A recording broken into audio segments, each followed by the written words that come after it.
เออรถกู้ภัยคือหลายเถอะเนาะมือนี่2-3 คัน4 คันแล้วแล่นไปติดตามอัปเดตสถานการณ์ของน้ำมันพี่น้องเอ้ยในขอบเขตบ้านทางงอน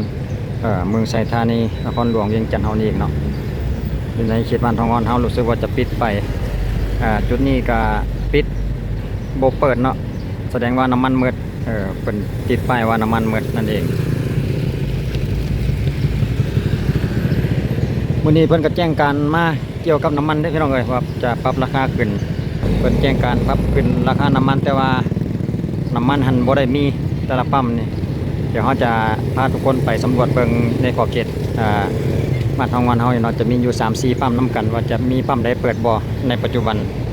ช่วงเวลาเช้าพี่น้องเอ้ยตอนนี้ก็8:30แล้วทั้งที่ทางการเป็นกระแจ้งปรับขึ้นราคาน้ำมันแล้วแต่ว่ากับน้ำมันก็ยังบ่มีตอบสนองสำหรับราคาน้ำมันที่ว่าเพิ่นปรับมื้อนี้ก็นั่นคือกระส่วนนี่ก็ 37,100 กีบแอดสั่งธรรมดาก็ 36,900 กีบแอดสั่งพิเศษ 41,210 กีบสำหรับราคาน้ำมันในช่วงวันที่18เดือนมีนาปี2026ให้ทุกคนได้ฮู้อีกทีนึงพี่น้องเอ้ยถึงว่าเพิ่นจะแจ้งการปรับขึ้นราคาน้ำมันแต่ว่าน้ำมันก็ยังบ่มีขายเดี๋ยวเราจะรอไปอีก2-3 ปั๊มอยู่เขตบ้านนาแดเขตบ้านนนท์บ่อแก้วแล้วก็เขตบ้านโนนสะอาดให้ทุกคนได้รับรู้ได้เบิ่งอีกทีนึงสำหรับจุดนี้คือเขตบ้านท่าสว่างเขตทางงอนก็ปรากฏว่าปิดคือกันเนาะเพิ่นจะเขียนป้ายติดบอกว่าน้ำมันหมดหมดทุกชนิดเลยสำหรับอยู่ในขอบเขตบ้านท่าสว่างเขตทางงอนเด้อพี่น้องเอ้ยในปัจจุบันนี่มีน้ำมันตอบสนองแล้วสำหรับลงมาจุดนี้เนาะเขตบ้านนาทางงอนนะพี่น้องรู้สึกว่าจะมีเด็ดเดี๋ยวเฮาหยับกดไปอีกจักน้อยหนึ่งรู้สึกว่าจะยาวเหยียดเลยพี่น้องเลยรถจักรเต็มเลย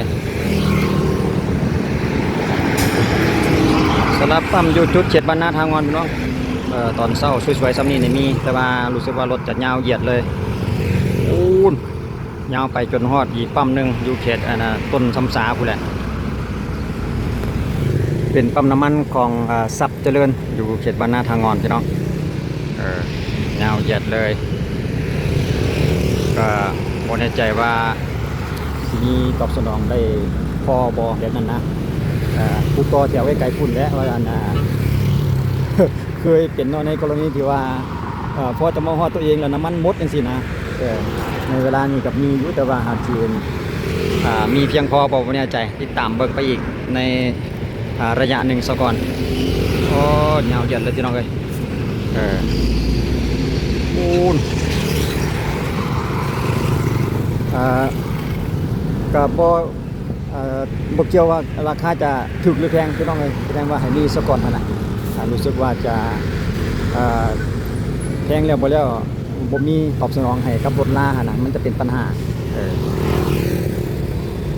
เดี๋ยวเขาจะเล่นไปต่ออีกเพิ่นก็จะมีอีกหลายปั๊มที่ว่าเบิ่งว่ามีปั๊มใดที่ว่าเพิ่นเปิดแต่เนาะเพิ่นเปิดแล้วก็เพิ่นปิดแต่ว่าจุดนี้ที่เพิ่นเปิดก็ในเวลานี้นี่ยาวแต่บ่แน่ใจว่าสวยๆสายๆไปจักหน่อยนี่สิยาวกว่านี้บ่หั่นน่ะ รู้สึกว่าช่วงนี้ปั๊มใดที่ว่าเพิ่นมีนี่ก็เพิ่นก็จะ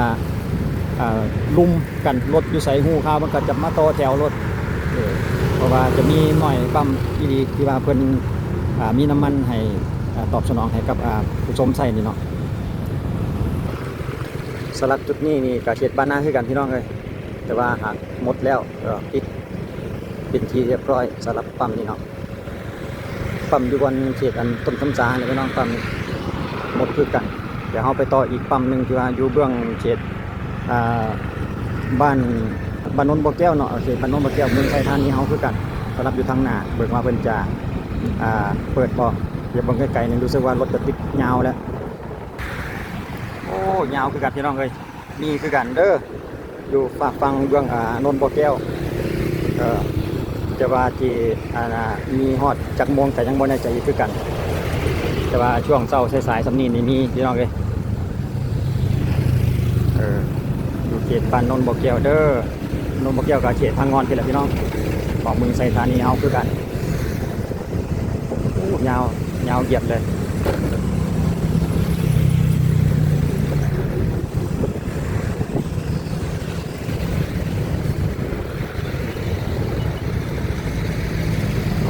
โอ้เด็กหมดทางเดินเลยพี่น้องเลยผมมีบอลเสียนแซกแล้วทางด้านหน้า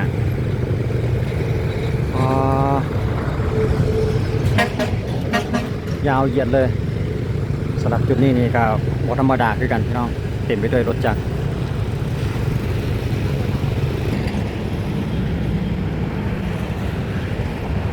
รู้สึกว่าจะเห็นรถกู้ภัยเพิ่นมาจอดอยู่ในปั๊มนี่เพิ่นมาใส่น้ำมันหรือว่ามาใส่น้ำมันบ่จัก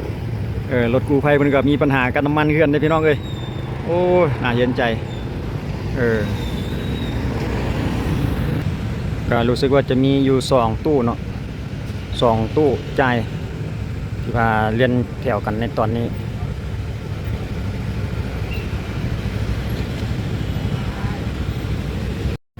เดี๋ยวเอาไปบังเขตโนนสะอาดก่อนพี่น้องกันจุดนี้คือสี่แยกไฟแดงเขตบ้านโนนสะอาดเนาะ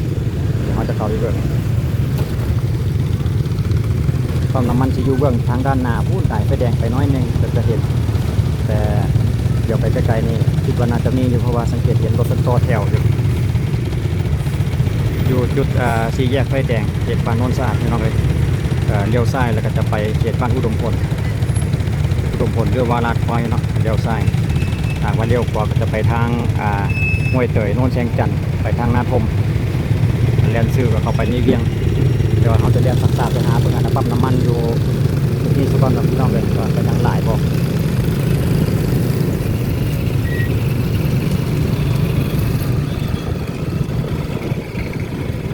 มีอยู่ที่พี่น้องเลยแต่ว่าหารถต่อแถวยาวเหยียดเลยเขตบ้านโนนสะอาดเด้อเมืองไทยธานีเฮามีน้ำมันตอบสนองอยู่แต่ว่าหากต้องได้รอต่อแถวกันคือกันสำหรับจุดนี้เนาะทางเจ้าหน้าที่ก็ตำรวจจราจรเพิ่นก็มาอำนวยความสะดวกให้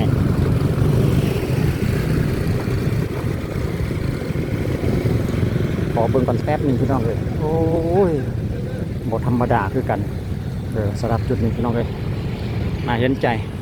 เย็นๆพี่น้องเลยอดทนไปน้ำกันซะก่อนให้มันผ่านวิกฤตนี้ไปก่อนผลกระทบมาจากสงครามทางตะวันออกกลางพี่น้องเลยเกิดให้ปัญหาน้ำมันขาดเคินนะมีแต่ว่าหากอาจจะมีแบบซ่าๆนะบ่ได้ไวบางคนเพิ่นก็มานั่งถ่าอยู่จุดนี้ได้เพราะว่ามันอาจจะโดนเกินไปพูดว่าโดยสารมานำกันนั่นนะบอกว่าจะเป็นรถจักรหรือรถใหญ่เพิ่นก็ลงมานั่งถ่ารู้สึกว่าจะมีอยู่จุดนี้ก็มีอยู่แต่2หัวใจพี่น้องเลย2หัวใจนั่นเองเนาะ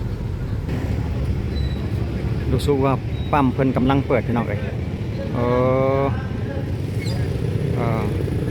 8 โมงไป9 โมงยังแล้วเนาะในเวลานี้ปั๊มเพิ่นกำลังเปิดยังบ่ทันได้เห็นผู้ใดเติมเจือเพราะว่ารอเวลาหรือจังใด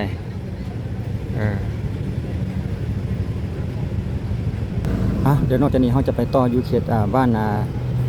ที่ยอทางไปหาบ้านลาดกวายนี่เดี๋ยวไฟฟ้าแบบนี้เอาพี่น้องยังไม่ได้ใส่น้ำมันเป็นมีตู้บริการเกี่ยวกับศาสตร์เกี่ยวกับรถไฟฟ้าเนาะเดี๋ยวเขาจะไปต่ออยู่ที่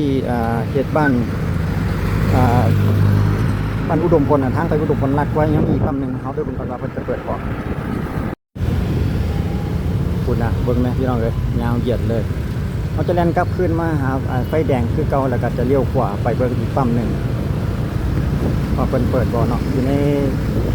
ใกล้ๆกันเลยพี่น้องอยู่เขตไฟสี่แยกไฟแดงสี่แยกไฟแดงบ้านโนนสะอาดคือกันสำหรับจุดนี้โอ้เปลี่ยนจังปังคิดว่าน่าจะหมดคือกัน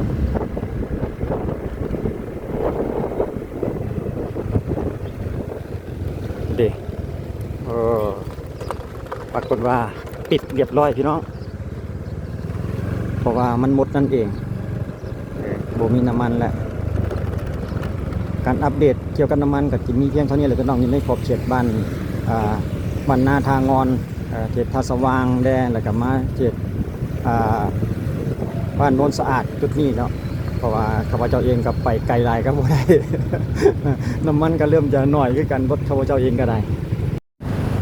ยาวเหยียดเลยพี่น้องเลยก็น่าเห็นใจพี่น้องเลยแต่ละคนมาบางเทื่อก็คือสิอันเวลาสิไปแยกไปการนั่นสินะก็สิเอาเวลาใดไปทันเนาะเพราะว่าโดยเฉพาะบางจุดแต่ละจุดแต่ละบอลนี่มาจอดต่อแถวใส่น้ำมันอย่างที่นี่ก็บางเทื่อก็เป็น3 ชั่วโมง4 ชั่วโมงบางคนก็โอ้หลายชั่วโมงเลยพี่น้องเลยบางคนก็จมมาว่าโอ้ถ่าตั้งแต่เช้าจนฮอดตอนช่วยตอนบ่ายยังเป็นกระบ้าไปฮะนะช่วงนี้อาจจะโดนไหมคุณนะก็จะไปเรียกไปการท่านจะได้เนาะเพราะว่าผู้คนมาเอารถมาจอดกันอยู่กับปั๊มน้ำมันอยู่หมดแล้วขอบคุณขอบใจทุกท่านให้การติดตามได้รับชมอัปเดตเกี่ยวกับราคาน้ำมันในปัจจุบันสถานการณ์ของน้ำมันนั่นแหละเราสู้กันฟังพี่น้องขอบคุณขอบใจอีกทีนึงสำหรับการรับชมสาระต่างๆเกี่ยวกับสถานการณ์ของน้ำมันกับภัยสงครามของตะวันออกกลางนี่พี่น้องโอ้ขอภาวนาอีกทีนึงให้เพื่อนคิดดิและก็เจรจากันแล้วก็เปิดช่องแจมข้อมูลให้มีน้ำมันหลั่งไหลเข้ามาจับจ่ายทั่วถึงกันแต่ละประเทศเนาะผลกระทบครั้งนี้กับบ่แม่นแต่ประเทศใดประเทศหนึ่งพี่น้องหลายประเทศทั่วโลกก็ว่าได้แหละหลายประเทศบ่แม่นแต่ประเทศลาวเฮาหรือว่าไทยต่างๆเพิ่นก็มีปัญหาคือกันก็มีแต่ไปใส่มาใส่ก็มีสติไปอย่างมีสติพี่น้องไปทางใดทางหนึ่งก็ถ้าหากว่าไปทางเดียวกันกับไปน้ำกันรถคันเดียวแบบนี้นะอยู่ในช่วงระหว่างสถานการณ์มันขาดแคลนถึงจะมีเงินก็แต่ว่าก็บ่มีความหมายได้ถ้าหากว่าบ่มีน้ำมันขายให้เฮานะพี่น้องเอาไปเจอกันคลิปต่อไปพี่น้องขอให้อยู่ดีมีแฮงโชคดีการเดินทางแต่ละคนแต่ละทุกท่านที่เข้ามาติดตามและรับชมสำหรับคลิปนี้ขอบใจสบายดี